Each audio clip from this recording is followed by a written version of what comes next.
And he joins us now from Sacramento. Thank you very much for being on this morning. So, Neel, tell us what happened. Well, you know, I couldn't find a job. I thought that I'm 41 years old. I'm going to try really hard to find a job. I'm going to put in a good faith effort.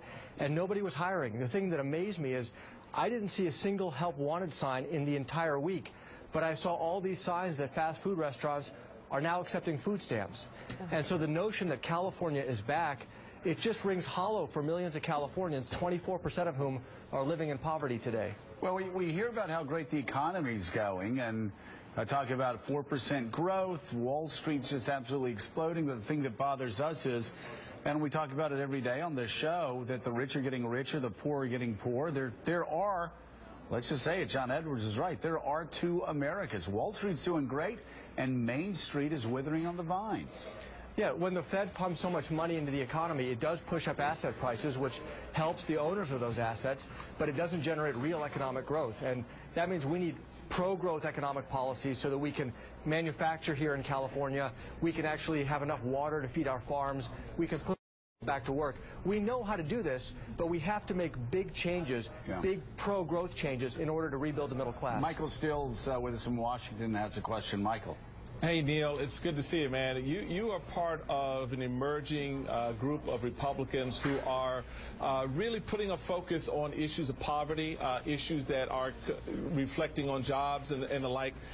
You're down in the polls right now against a quote-unquote popular incumbent governor.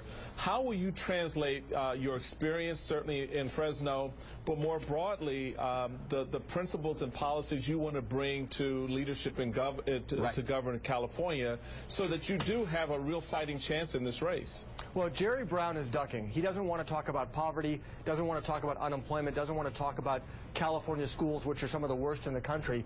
I'm not going to let him get away with it.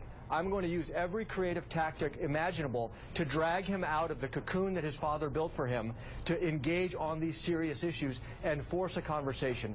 If we force a conversation, then we can really make big things happen.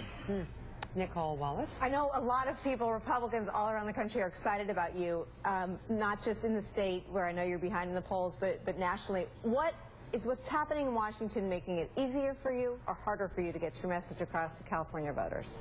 You know, I don't think what's happening in Washington is having that much effect. Right now, a lot of Republicans in California, because we've lost so many elections for so many years, a lot of Republicans have thrown up their hands and said, it's impossible. I don't believe it's impossible. I wouldn't be running for governor if I thought it was impossible.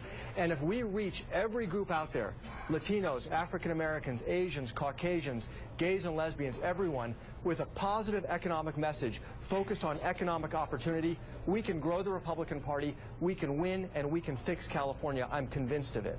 Neel Kashkari, thank you very much for being on the show and sharing your story. Thank you for having me.